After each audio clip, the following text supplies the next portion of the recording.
BJP और शिवसेना के रास्ते 1.5 साल पहले अलग अलग हो गए थे, लेकिन दोनों ही पार्टियों ने अपनी विचारधारा नहीं छोड़ी। ऐसे में जब भी बीजेपी और शिवसेना के नेता आपस में मुलाकात करते हैं तो इसके अलग ही मायने निकाल लिए जाते हैं। आज शिवसेना सुप्रीमो और महाराष्ट्र के सीएम उद्धव ठाकरे दिल्ली में पीएम मोदी से मिलने पहुंचे। इसे लेकर सियासत भी शुरू हो गई। वैसे उद्धव के साथ बैठक में अजीत पवार और कांग्रेस लीडर अशोक चव्हाण भी थे। तो बैठक को लेकर क्या जवाब दिया उद्धव ठाकरे ने, देखिए ये रिपोर्ट। महाराष्ट्र में शिवसेना, एनसीपी और कांग्रेस गठबंधन की महाविकास आघाड़ी सरकार को 1.5 साल से ज्यादा का वक्त हो चुका है। जिस दिन से ये सरकार बनी है उसी दिन से बीजेपी की ओर से दावा किया जा रहा है कि सरकार ज्यादा दिन नहीं चलेगी, लेकिन सरकार बिना किसी बाधा के चल रही है। साथ ही जो भी चुनाव राज्य में हो रहा है उसमें अपनी जीत के झंडे भी गाड़ रही है।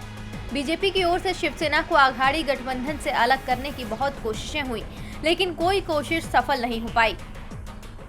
ऐसे में आज उद्धव की पीएम मोदी से मुलाकात को लेकर जब उनसे सवाल पूछा गया कि क्या बीजेपी के साथ शिवसेना के रिश्ते फिर से जुड़ रहे हैं, जिसे लेकर उद्धव ने कहा कि भले ही राजनीतिक रूप से हम लोग अब साथ नहीं हैं, लेकिन इसका ये मतलब नहीं है कि हमारा रिश्ता खत्म हो गया है।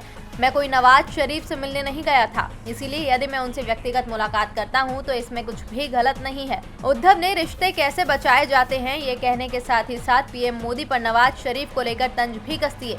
ठाकरे ने कहा कि मैं यहां पीएम से मिलने आया था, उनके सामने कई मुद्दे रखे जिसे उन्होंने समझा। मुलाकात अच्छे माहौल में हुई। ठाकरे ने कहा कि मुलाकात के दौरान हमने मराठा कोटे पर सुप्रीम कोर्ट की रोक हटाने के लिए केंद्र सरकार के दखल की मांग की।